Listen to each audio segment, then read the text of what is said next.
যখন থেকে ফ্যাবলেট চলে এসছে মানে একটু বড় মাপের ফোন, তখনই একটা প্রবলেম কি হয়েছে যে ট্যাবলেট মার্কেট বা ট্যাব মার্কেট প্রায় শেষের দিকে, মানে প্রায় শেষের দিকে। মানে আগে যখন আমরা একটা ভালো ট্যাব ইউজ করতাম for reading books, for music, for movie, but যখন ফ্যাবলেট বা 6 ইঞ্চ 6.3 ইঞ্চের একটা ফোন চলে এলো, তখন কিন্তু ট্যাবলেটের নর্মালি দরকার পড়ে না। এইভাবে একে একে অ্যান্ড্রয়েড ট্যাবলেট প্রায় নেই মার্কেটে। যদি আমি অ্যামাজন ট্যাবলেটের কথা বলি, অ্যামাজন ট্যাবলেট সেখানেও কিন্তু শুধুমাত্র অ্যামাজন প্রাইম ভিডিও দেখা বা কিন্ডেল বুকস পড়ার জন্য। আর এছাড়া যদি আমি উইন্ডোজ ট্যাবলেট দেখি, হার্ডলি খুব কম ইউজ হয়। অ্যান্ড্রয়েডে ক্রোম ট্যাবলেটও খুব কম ইউজ হয়। শুধুমাত্র একটা ট্যাবলেটই বেঁচে আছে, যেটার নাম হচ্ছে আইপ্যাড। তো অ্যাপেল কন্টিনিউয়াসলি আইপ্যাড ডেভেলপ করে যাচ্ছে এবং 2018তেও তারা একটা নতুন আইপ্যাড নিয়ে এসছে। তো আজকে এই ভিডিওতে কথা বলবো নতুন আইপ্যাড সম্পর্কে, কি নতুন এক্সট্রা আছে, আর যখন আমরা র্যাম রম প্রসেসরের পেছনে দৌড়াচ্ছি, তখন কিভাবে অ্যাপেল সার্ভাইভ করছে এবং তাদের কাস্টমার গ্রিপিংকে আরও টাইট করছে অ্যাপ্লিকেশন ওরিয়েন্টেশন দিয়ে এবং এক্সপিরিয়েন্স দিয়ে। বন্ধুরা, আমার নাম পৃথ্বীশ আর আপনারা দেখছেন techniques with Prithwish.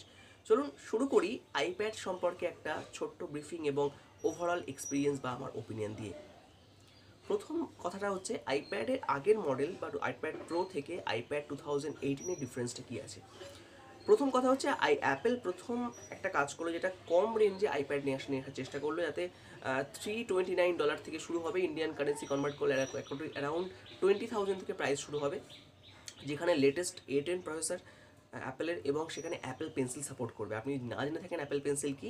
Apple pencil এমন একটা হার্ডওয়্যার, ওয়্যারলেস হার্ডওয়্যার, সেটা দিয়ে আপনি নিজের ইচ্ছা মতো ড্র করতে পারবেন, আঁকতে পারবেন, লিখতে পারবেন, অ্যাজ ইয়োর পেন্সিল, যেভাবে আপনি কাগজের ওপর লেখেন। সো এটা একটা চেঞ্জ এবং নতুন ইমপ্রুভমেন্ট অফ হার্ডওয়্যার ইমপ্রুভমেন্ট হলো। দেখুন, এই যে কিনোটটা অ্যাপেল দেখিয়েছে, এখানে যে অ্যাডভার্টাইজমেন্ট বা একটা এডুকেশন সেন্ট্রিক যে সেমিনারটা করেছে, বেসিক্যালি অ্যাপেল বলতে চাইছে যে যারা টিচার আছেন, যারা স্টুডেন্ট আছেন, তাদের জন্য আইপ্যাড কীভাবে সাহায্য করতে পারে। বিভিন্ন অ্যাপ্লিকেশন দেখানো হয়েছে, যেগুলো অ্যাপস ওরিয়েন্টেড ফর এডুকেশনের জন্য, এবং সেই সমস্ত অ্যাপ্লিকেশান ইউজ করে কী কী এনহ্যান্সমেন্ট পাবেন, যেটা অন্য পৃথিবীর কোনো ডিভাইসে পাওয়া সম্ভব না। বিকজ সফটওয়্যারের যে কালেকশন অ্যাপ স্টোরে আছে, সেটা কিন্তু অন্য কোনো জায়গায় নেই।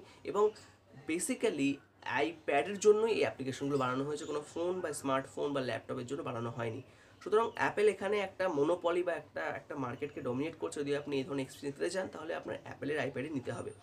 এবার প্রাইস কম করানোর পেছনে 20,000 যদি প্রাইস হয় ইন্ডিয়ান কারেন্সিতে, তাহলে কিন্তু এই প্রোডাক্ট আপনি ল্যাপটপ না কিনে আইপ্যাড কিনতে পারেন। কিন্তু নেক্সট জেনারেশন, যেখানে আমরা অনেক তাড়াতাড়ি কাজ করতে চাইছি, আমি বলছি না ল্যাপটপ খারাপ বা ল্যাপটপ ইউজ করবেন না, বাট আমরা খুব ইজিলি ক্যারি করতে পারছি ডেলি টু ডেলি ওয়ার্ক। যেমন আমি ব্রাউজ করছি, আমি এক্সেল শিটে কাজ করছি, আমি কিছু এডুকেশনাল অ্যাপস রেখেছি, পাওয়ার পয়েন্ট ইউজ করছি, ইচ অ্যান্ড এভরিথিং আমি ওখানে করতে পারি।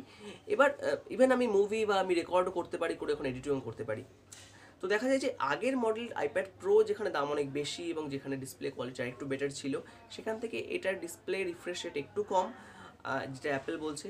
এবং এখানে এমনি টেকনিক্যাল স্পেসিফিকেশনে যে আপনাদের জানার ইচ্ছা হয়তো আছে, 4 GB র্যাম থেকে 2 GB র্যাম, সেখানে ডিফারেন্সিয়েট থাকছে। কিন্তু সফটওয়্যার আইওএস খুব ভালোভাবে অপটিমাইজ করে র্যামকে। আপনি মাল্টিটাস্কিং এখানে অবশ্যই করতে পারবেন, ডুয়াল ওয়ার্ক একসঙ্গে করতে পারবেন 9.7 ইঞ্চের এই নতুন আইপ্যাডের জন্য। বাট এখানে কিন্তু আপনি 3 নম্বর অ্যাপ্লিকেশনটা আনলে, যেরকম পিকচার টু পিকচার আনা যেত, দুটো আপনি কাজ করছেন, ধরুন একটা মাইক্রোসফট ওয়ার্ডে কাজ করছেন আর একটা আপনি ব্রাউজার ওপেন করেছেন, এবার আপনি থার্ড একটা অ্যাপ্লিকেশন ক্যালেন্ডার আনতে চাইছেন, তখন 3 নম্বর অ্যাপ্লিকেশনটা ফ্রিজ হয়ে যাবে, কারণ র্যাম ওকে অ্যালাউ করবে না। এটা খুব ভালো জিনিস, যেটা আপনার পারফরমেন্স একই রকম থাকছে, আপনাকে এক্সট্রা কোনো প্রেশার আপনি ডিভাইসের উপর দিতে পারছেন না, তার আগেই ও আপনাকে ওয়ার্ন করছে। ওভারঅল আরও এক্সপিরিয়েন্সের কথা বলি, যে অ্যাপেল পেন্সিল এখানে ইউজ করা যাবে, সেক্ষেত্রে এডুকেশনাল অ্যাপসগুলোর সঙ্গে ইন্টিগ্রেশনটা খুবই ভালো।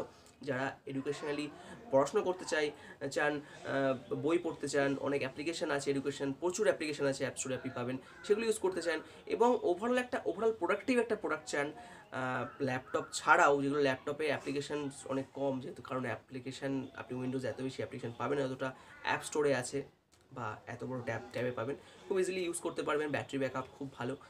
সো কম প্রাইসে আপনি যদি মনে করেন যে কোনো ল্যাপটপ কেনার কথা ভাবছেন, তাহলে আপনি এটা কনসিডার করতে পারেন। মেবি একটা নতুন এক্সপিরিয়েন্স এটা হবে, এবং আপনি একটা নতুন ইউজার এক্সপিরিয়েন্স পাবেন, যেটা আমরা এতদিন শুধুমাত্র ল্যাপটপেই করে এসেছি।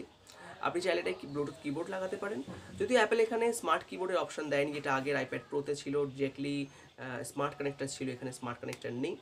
তবে আশা করা যাচ্ছে যে অ্যাপেল এটা নিয়ে বেশ ভালো মার্কেটিং করবে এবং কম প্রাইসে হওয়ার জন্য সেলটা বেশি হবে। দেখা যাক ইন্ডিয়াতে এক্স্যাক্টলি প্রাইস কত হয়ে আসে এবং কিভাবে এটা বেশি সেল হয় এবং ইমপ্রুভ হয় আমাদের ইউজার এক্সপিরিয়েন্সে। যেখানে সবাই র্যাম রম ব্যাটারি পেছনে দৌড়াচ্ছে, সেখানে অ্যাপেল স্টিল এখনও পর্যন্ত তাদের শুধুমাত্র কাস্টমার এক্সপিরিয়েন্স বা কাস্টমার ওরিয়েন্টেশনের উপরে নির্ভর করে ওয়ার্ল্ডের নাম্বার 1 ব্র্যান্ডে দাঁড়িয়ে আছে। So friend, thank you watching my video. যদি ভালো লাগে তাহলে লাইক এবং শেয়ার করবেন এবং সাবস্ক্রাইব করবেন যদি আপনি প্রতিদিন পেতে চান এরকম ভিডিও। নোটিফিকেশন বেল আইকনকে প্রেস করবেন। আবার দেখা হবে নতুন ভিডিওতে। Take care and good by.